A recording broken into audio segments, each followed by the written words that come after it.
Então, Aeronáutica 2016, né? A determinação da concentração dos fluidos, rapidinho, dos fluidos corporais de cátions e ânions é conhecida como perfil eletrolítico. Qual o principal ânion extracelular em condições de saúde? Aqui é a letra A a resposta, tá? Ai, tipo assim, eu não fazia ideia pensando assim, mas eu marcaria A por causa do negativo? Se ele tivesse colocado o cátion, seria o sódio. Aham. Aqui o lactato ele é um ácido. E o CO2 ele vira o ácido carbônico, que também é um cátion. Se fosse por assim, Sim. entendeu? Seria mais difícil a questão se ele tivesse colocado o íon, né? Porque o íon pode ser tanto um Aham. ânion como um cátion.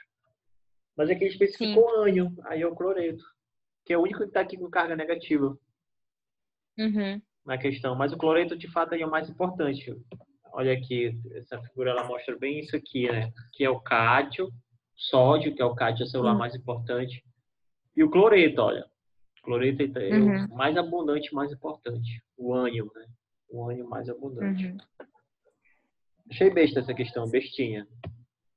Não, Mas, pois é, tipo assim, eu disse que eu não fazia ideia na questão, assim, tipo, dos fluidos corporais em si, sabe? Se fosse pela questão do, marcar o que tá com do carga sinal, negativa. eu marcaria negativa. É isso mesmo, é a Mas melhor eu tinha estratégia. noção do que você estava falando. Mas ele tá falando disso aqui, ó. Disso aqui. Uhum. Bora pra próxima aqui. Questão 46. Vê se tu consegue acertar. Essa aqui não é difícil também. 46. Vai lá, dá 2 minutos. Conseguiu acertar? O que que tu marcou? Eu marquei letra C. É letra C, né? Eu achei a questão besta, assim, cara. Mas É, bem assim, bestinho. porque ele foi no método que é mais conhecido, né? Que é o Western Blot. O Western Blot é o Uhum. método mais conhecido. Mas esses outros métodos é que ele existe de fato, né? Se ele vai Isso é nesses um outros separador? também. Aí eu fiz um resuminho aqui pra gente ver aí, até pra te anotar aí na tua apostila. Bora passar aqui. Tem esse Salton Blot. Esse aqui foi o Uhum. primeiro desses blots aí. Foi o primeiro, foi ele. Então, olha só, é Uhum. um método da biologia molecular que serve para verificar uma determinada sequência de DNA. Né? A gente viu que o Western aí é uma adaptação para proteína. Né? Qual que deixa eu nem li o comando da questão. O método em que proteínas específicas são separadas de acordo com seu tamanho por eletroforese e transferidas eletroforeticamente para uma membrana de nitrocelulose e em seguida por identificação imunológica das frações separadas é conhecido como Western blot. Tem bloco. Tá ok? Você acertou. Aí Sim. tem os outros. O Salton blot, tu pode marcar aí do lado para Uhum. determinar a sequência de DNA, tá? DNA é basicamente a mesma técnica, uma membrana de nitrocelulose é sobreposta num gel, uma pressão aplicada uniformemente sobre o gel. Isso faz com que o DNA passe do gel para a membrana onde ele se adere. A membrana agora é tratada com uma sonda hibridizadora, que é uma molécula de DNA isolada, cuja sequência é conhecida e idêntica. Ou então complementar aquela que determina a presença ou não da amostra. Aí, uma vez que você botou a sonda, aí tu vai marcar ela. Incorpora-se ela com átomos radioativos ou Uhum. fluorescentes, entendeu? Então, aí tem mais uma aqui para você. Anotou aí, DNA? Sim, Determinação anotei de uma DNA. determinar a sequência de É, DNA. Uhum. Salton blots. Aí vem o Northern blot. Northern blot é uma das principais técnicas em análise molecular, qual que consiste em medir a expressão gênica do RNA mensageiro. Marca aí. Qual era essa alternativa aí? Eu acho que era a letra A. E todas elas aparecem, né? Uma em cada alternativa. Letra B, né? Seria a letra B, RNA mensageiro. Específico e o quantificar. Essa técnica foi desenvolvida derivada do Salton blot, que era o DNA, a qual difere pela utilização de RNA em análise. Como o primeiro tinha o nome de Salton, acho que é de sul, né? Aí os outros é meio que um trocadilho o nome, né? Norte, blot do norte. Tá? O princípio básico é a separação do RNA por seu tamanho e detectada uma membrana de nylon por sonda de hibridização, que terá uma sequência de bases complementar. O Northern Blot se aplica rigorosamente à transferência do RNA eletrolésese de gel de membrana. O procedimento total é simplesmente referido por este método. Tá? Aí, Yesten Blot. Anota esse aí também, Lívia. É uma técnica bioquímica usada para analisar modificações pós-transicionais das proteínas.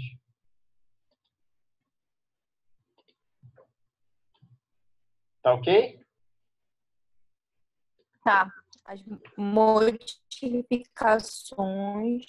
Peraí, rapidinho. Eu acho que eu estou anotando só essa parte, assim, para que eles são usados é o suficiente para te acertar qualquer questão. Uhum. Qualquer questão. É difícil vir questão disso, cara. Assim, prova de farmacêutico é muito difícil. É mais análise. Então, é a primeira vez que eu vejo, assim. Até porque não é uma técnica que ela é usada recorrentemente em análises clínicas. No laboratório de análise clínica é muito difícil. Só se mesmo for um laboratório mesmo ali para fazer proteínas específicas. Ai, dói aqui.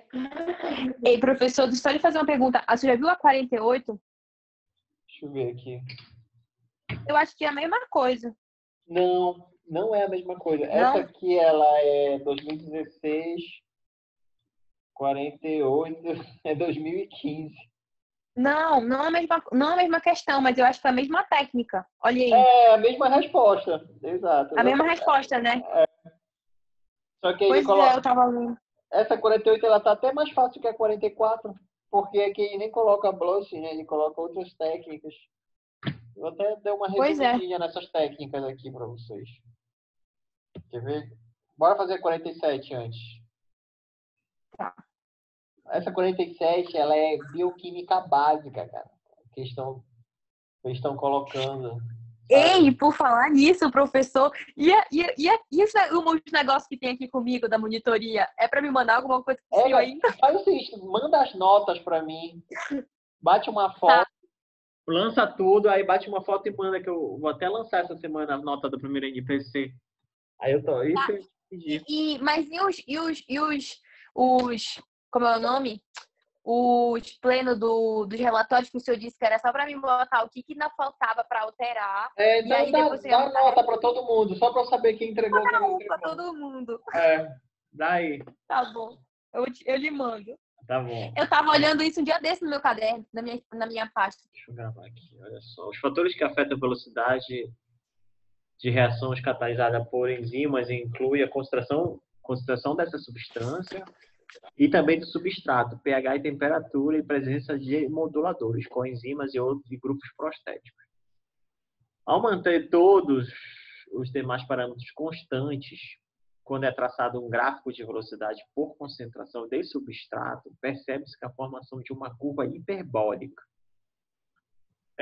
e uma velocidade máxima pode ser determinada. Além da velocidade máxima, um outro dado pode ser determinado é a constante de Michaelis-Menten, Km.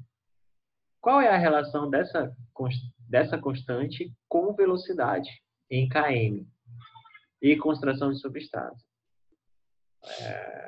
Deixa eu ver aqui.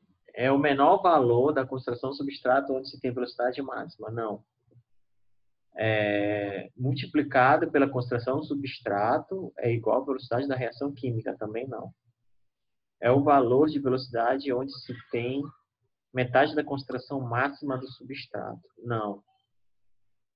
É a letra D, tá? Tu chegaste perto. D de dado. Chegaste perto. É o valor da concentração do substrato onde se tem metade da velocidade máxima. É a letra D. Quando tiver duas eu coloquei só o contrário. Mas isso que eu ia falar. Quando tu tem um conjunto de alternativas, aí tem duas alternativas que uma é o oposta da outra, o contrário da outra, é uma ou outra. Tu entendeu? Uhum. Ou é essa ou é a outra. Tu pode esclarecer. Para ter 50% de chance de acertar. Entendeu? Aí tu vai naquelas duas ali. A não ser que tu saiba e tal, tudo. Mas em linhas gerais, essa é a melhor estratégia. Eu fiz um resuminho aqui sobre reação enzimática. Então, ele está falando da Michaelis-Menten, né? O que é isso aqui? É uma equação que esses caras fizeram, a equação de Michaelis-Menten, que aí descreveu a velocidade das reações variando em relação à concentração do substrato, a reação enzimática. Aí, nesse grupo, eles determinaram uma constante, que é esse Km aqui, olha. Constante de Michaelis. Aí, o Km ele tem uma relação com a concentração do substrato, como você pode ver aqui na fórmula. Aí, eu fiz um resuminho para a gente chegar lá, né? Aí, ele fala da curva, né? Isso aqui que é uma hiperbólica. Essa curva aqui. É uma curva que ela começa subindo e depois ela satura, né? Isso é chamada de hiperbólica. E aqui está o Km, né? A gente olhando a curva, a gente identifica a resposta. O Km, aqui no X é a concentração do substrato, né? E aqui é a velocidade da enzima. Então, olha só, o Km é aquela concentração que tu tem aqui metade da velocidade máxima. Sim. Isso que é o Km. Essa que seria a resposta, que é 50%. Entendeu? Aqui é 100. 100%. Então, por isso que ficou a letra D. Então, Km é aquela concentração do substrato que você tem metade da velocidade máxima. Tu lembra desse Km? Não. Mas esse Km, sabe que ele tem uma aplicação na farmacologia? Qual? Esse Km aqui para enzima, na farmacologia, é chamado de DL50. Ah, sim! Que é a dosagem lá. Que é o... A por dosagem exemplo, é de 50%, uma coisa assim, que acima dela é letal. Exato. Todos os fármacos eles trabalham no Km. Eles trabalham no Km ou na C50, na C50, que é aquela dose que causa 50%, liga 50% dos receptores. A maioria dos fármacos eles trabalham nisso aí. É a mesma lógica. A farmacologia, os fármacos e a ligação deles no receptor, ela faz essa mesma curva aqui. Então, tu diz que eles fazem a cinética de Michaelis-Menten. Aí eu anotei algumas coisas aí para vocês anotarem. Deixa eu falar aqui para ti. Tá, o Km é assim, cada enzima e cada substrato tem um Km. Entendeu? Então, Km é característico de uma enzima em um determinado substrato. Entendeu? Então, ele é característico. Ele reflete a afinidade da enzima pelo substrato. Tá? Uhum. Tá? É como, por exemplo, o fármaco receptor. Todo fármaco tem uma CE50, que é a concentração do fármaco que ocupa 50% dos receptores. É a mesma coisa aqui. A concentração do substrato que ocupa 50% das enzimas. Entendeu? É exatamente a mesma coisa, só que o fármaco receptor aqui é enzima substrato. Uhum. Então, assim, o Km, ele mostra afinidade, né? Então, olha só. Se o Km, primeira coisa, se o Km ele é pequeno, então a enzima ela tem muita afinidade pelo substrato. Tá ok? Então, tu anota isso aqui. Então, se eles vierem perguntando, com certeza eles vão em cima disso, eu calculo eu. Tá, então calma. Se o Km é o que? É pequeno? É pequeno. Então, o substrato, a enzima tem muita afinidade pelo substrato. Muita afinidade, entendeu? Se o Km é pequeno, se ele é baixo. Aí, Lívia, em cima do Km tu coloca assim, puxa uma setinha e coloca assim, CE50. Que se aplica também... CE50 na farmacologia. Uhum. Concentração, entendeu? Que é 50% do efeito farmacológico ou 50% de ligação. É chamado CE50. Entendeu? Também obedece isso. Se a CE50 de um fármaco ela é muito baixa, significa que ele tem muita afinidade pelo receptor. Entendeu? Isso daí tu modifica um pouco a frase. Se o Km ele é muito grande, então tem baixa afinidade. Uhum.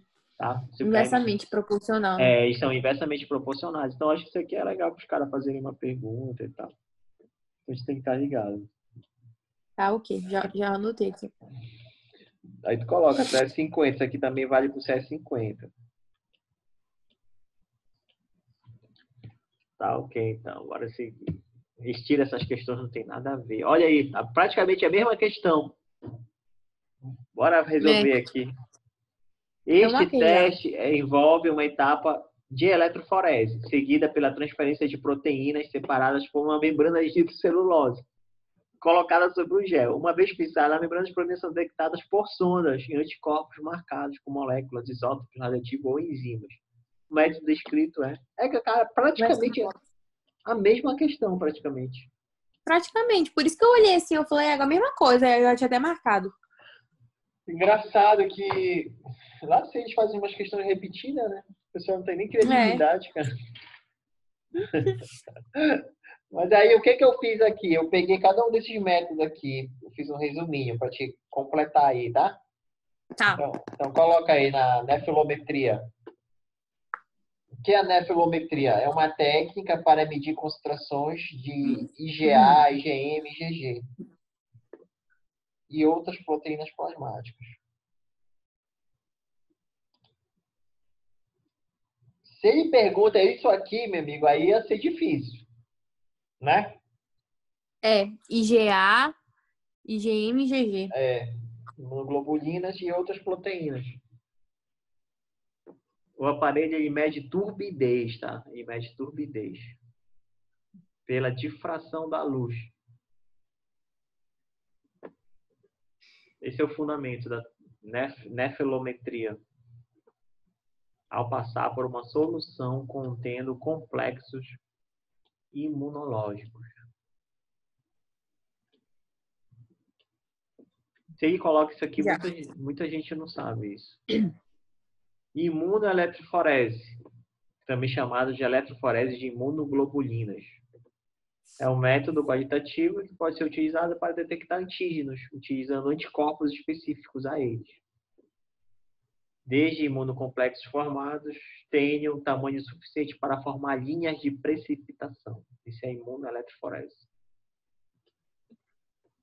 Tu coloca lá o sangue, aí tu coloca um anticorpo, aí vai para uma eletroforesezinha, aí vai precipitar os anticorpos. Aí vai formar Esse eu sei. Vai formar as bandas, né? As bandas. Isso. Tipo proteína mesmo, né? Que eletroimunoensaio, bora aqui, eletroimunoensaio. Conhecido como técnica foguete. Escreve aí, foguete, que às vezes eles gostam disso aqui também. Eletroimunoensaio é um tipo de imunoensaio, onde o único gradiente de concentração é estabelecido por um antígeno. Uma voltagem aplicada para dirigir o antígeno de um pulso, aplicada para dentro de uma suspensão homogênea em anticorpo e gel. E até colocar uma figura aqui,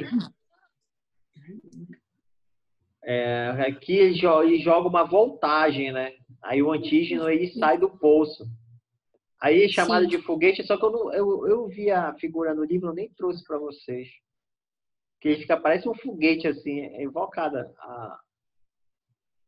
a resposta, sabe? Tá horrível a minha imagem. Como se fosse assim. É igualzinho um foguete. Por isso que eu falei, por isso que o nome é foguete, tá? Ele aplica. Na aeronáutica eles perguntam muitas técnicas, né? Muitas técnicas. Uhum. Bora seguir. 2015. Tenta fazer isso aí é fácil. Mais ou menos fácil. Bora tentar fazer. Sou muito boa. Então, olha só. A dosagem da atividade é acetilcolinesterase, que é a enzima. Esse exame só serve para isso. A atividade da acetilcolinesterase no soro é utilizada para indicar uma possível envenenamento por inseticidas. Envenenamento por inseticidas. Já vi. Aqui na apostila tem outra questão sobre isso. Essa aqui não é única, não. Tem outra questão, acho que a gente já resolveu em proteínas. Aparece lá acetilcolinesterase. Dos inseticidas, os inibidores da acetilcolinesterase, aí a atividade da enzima vai estar baixa, entendeu? Se for intoxicação. Ela está baixa e confirma o quadro de intoxicação por organofosforados, nesse caso. Então, é letra D isso aqui. Que não tem nada a ver com a hepatite viral, distrofia. Fato do miocárdio. Pois é, assim, eu digo, eu ia por eliminação, assim, não tinha nada a ver. Por eliminação. Só ia. Por eliminação, tu chegava na resposta. Deixa eu Uhum. fazer outra aqui.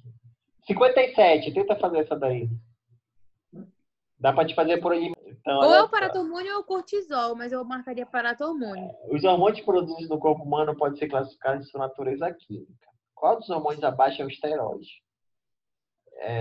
Por isso que eu falo pra vocês que tem que conhecer a estrutura dos hormônios. Vira e Pois é. mexe, cai questão. Ei, o paratormônio não é. Te lembra que eu falei o que ele é? Uma proteína, um polipeptídeo. Ah, é verdade. Polipeptídeo. Mas qual foi que o senhor falou que era lipídico, era um esteroide? Vitamina D, vitamina D. Ah, sim, pois era. Confundiu. Isso que confundi. É a vitamina D. E Serotonina é qual... uma catecolamina, viu?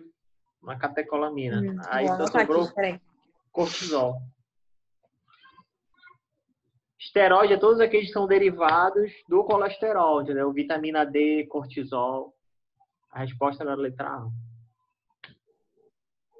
Tá? Sim. Essa questão ela é bobinha, mas se a pessoa não tiver ali, ela erra mesmo. Pois é, eu confundi com a vitamina D, porque eu lembro que o senhor falou recentemente sobre isso.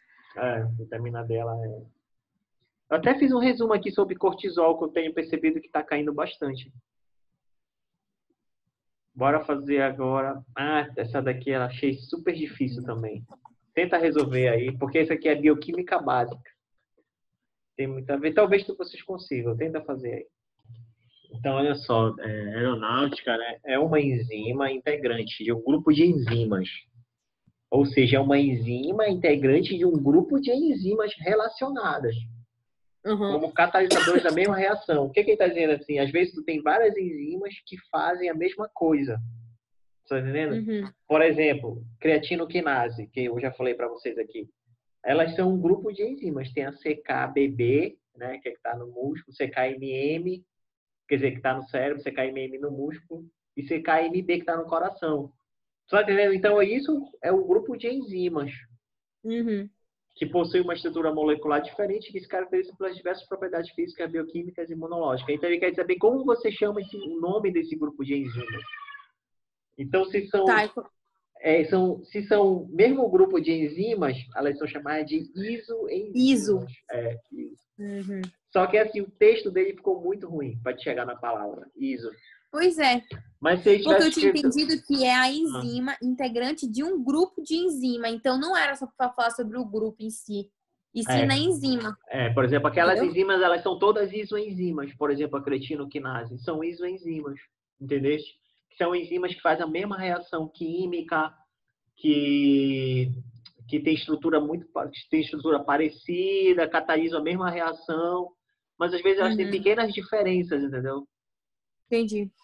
Isso é chamado de isoenzima. Por exemplo, a fosfatase alcalina, que eu já discuti aqui com vocês. Ela tem a isoenzima hepática, né? Aí tu tem ela no tecido ósseo, aí você tem ela no intestino. São isoenzimas. Elas têm o mesmo nome e tal, entendeu? Mas aí o que é coenzima, apo e holoenzima? Eu separei aqui para ti. Então, olha só. Componente químico adicional. O que está escrito aqui, Jesus? Peraí, rápido. Tá, desculpa. Então, assim, o componente químico adicional, que às vezes a enzima ela precisa de um componente químico adicional, tá? Se esse componente ele é um íon, é chamado de cofator. Tá, o que significa? Que a enzima só vai funcionar na presença daquele íon. Tá ok? Isso é cofator. Ou seja, cofator é um íon orgânico. Por vezes, eles precisam de uma outra molécula, de uma molécula orgânica, que não é um íon. Aí, nesse caso, ela vai ser chamada de coenzima. Por exemplo, eu vou dar um exemplo aqui para você. A vitamina B6, a biotina, tinina. Eles são várias coenzimas de várias enzimas. A enzima só funciona se estiver na presença dessa coenzima. Tá, okay? E o cofator é o íon, por exemplo, ferro, magnésio, com carga, entendeu? Com carga e tal. Aí isso é chamado de cofator. Tá ok? Isso é a primeira coisa. Então, o que é a holoenzima que estava lá na questão? Deixa eu ver aqui, a letra D. É a enzima completamente completa, cataliticamente ativa, junto com a coenzima e o íon metálico. Entendeu? E o cofator. Entendeu que a enzima ficou complicado? Mais ou menos, a coenzima não. Ah, a coenzima é uma molécula orgânica qualquer.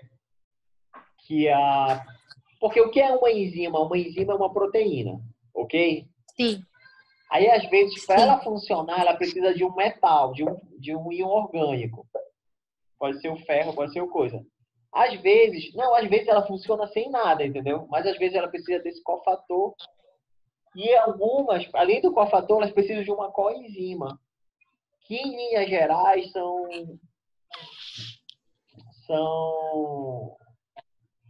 são moléculas orgânicas não proteicas. Você entendeu? Aí você chama Uhum. aquela molécula não proteica, você chama ela de coenzima. Se a enzima não estiver na presença dessa molécula, ela não funciona. Tem um exemplo muito clássico aqui que eu vou falar aqui para vocês, a Alt-A-Art. Ela tem Sim, a... Pô, me esqueci qual é a coenzima dela, cara. Mas a Alt, ela só funciona na presença de uma coenzima lá. Tô lembrando o nome agora. Já viste aquele Epocler? Já tomaste aquele Epocler, Lívia? Sabe? eu já vi um amarelinho, né? É, um amarelinho. Já viu? O pessoal diz que é pro fígado, né? Já viu? Sim, Se tu sim. olhar lá o que tem ali naquele Epocler, tá cheio de... Ele tá cheio dessas coenzimas. Vitamina B6, B3, biotina, todas essas moléculas assim que Entendi, aí fazem realmente o fígado funcionar melhor. As enzimas, porque o fígado é rico em enzimas. entendi. Então tá, então olha só. Olha aqui a figura. A enzima, ela é composta, ela é uma proteína, que é essa parte rosa aqui, entendeu? Se ela estiver sozinha, tu chama ela de apoenzima. Hum, Entendeu? Isso é uma apoenzima. Como? Entendeu? A apoenzima é só a parte proteica. entendi, Entendeu? A entendi. apoenzima é só a parte proteica. Coenzimas são moléculas orgânicas complexas, entendeu? Não proteicas que se ligam a ela. Tá ok? Aí, Uhum. ela ligada a essas moléculas aqui, essa ou essa, você chama esse grupo todo de holoenzima. Por exemplo, aqui nessa outra figura aqui, ó. Ela não está ligada aqui, digamos que aqui seja um cofator, uma coenzima. Aí esse aqui Entendi. aí tu chama ele de holoenzima. Holoenzima. Entendeu? Que é Uhum. ele acoplada com suas partes, então. Esse nome apoenzima, pensa, em vez de apo vem de proteína, né? Por exemplo, as apolipoproteínas. Esse apo é a parte proteica. Apo, entendeu? É uma proteína específica. Essa, entendeu? Tu tenta ir por aí. Entendi. Ah, então, assim, ele brincou um pouco com esses nomes aqui. Isso aqui é bioquímica básica também. Então, olha só, coenzima é uma molécula, né, não proteica necessária para o funcionamento da enzima. Isso é coenzima. Apo é somente a parte proteica da enzima. Entendeu? Aí a olo é a Uhum. enzima ligada à sua coenzima ou o cofator, né, cataliticamente ativo. São esses três conceitos aqui, Caio. Vou te falar uma coisa, é muito difícil cair isso, viu? Muito difícil. Cara, o pessoal da aeronáutica, eles alopram umas questões. Acho muito difícil mesmo. Mas se cair, a gente está preparado. É, tem uma noção já. Bora fazer aqui a 67. Deixa eu ver qual é a página, que eu não tô nem acompanhando aqui a página.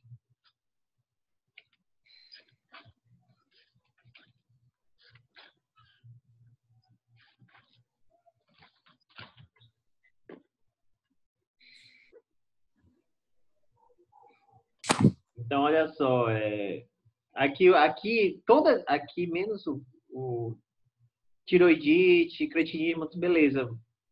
São hipotiroidismo. Então, Só que é a única que há o acúmulo de mucopolissacarídeos na pele e outros tecidos, né? Engrossamento da pele é o mixedema. Aí eu fiz um resuminho aqui dessas doenças aqui relacionadas à tireoide. O bócio, né, que é a primeira, ele é um caso de hipertiroidismo. De hipertiroidismo. Deixa eu ver. Tá? O bócio, ele acontece no hipertiroidismo, chamado de bócio multinodular tóxico. Tá? É uma causa da tireotoxicose associada ao hipertiroidismo. Esses nódulos são constituídos por células hiperfuncionantes, ou seja, o T3 e o T4 do paciente vai estar muito alto, qual apresenta a propriedade de secretar os hormônios tiroidianos. Tá ok? Aqui, o cretinismo, pode colocar lá do lado, né, do bócio, hipertiroidismo. Tudo. O cretinismo é deficiência mental causada por hipotiroidismo congênito. É quando o bebê já nasce com hipotiroidismo. Aí, quando ele tem a deficiência durante o desenvolvimento, aí desenvolve essa síndrome chamada de cretinismo. Durante o desenvolvimento do recém-nascido, a ausência de tiroxina, né, o hormônio da tireoide, impede o amadurecimento cerebral normal. Sim. Okay? Na maior parte das vezes, decorrente é um defeito na formação da glândula. Mas pode ser devido a uma deficiência enzimática. Pode falar. Eu falei do hipotiroidismo congênito no meu TCC. Ah, tu falaste? Olha, legal. Tu falou falei, de porque eu falei sobre...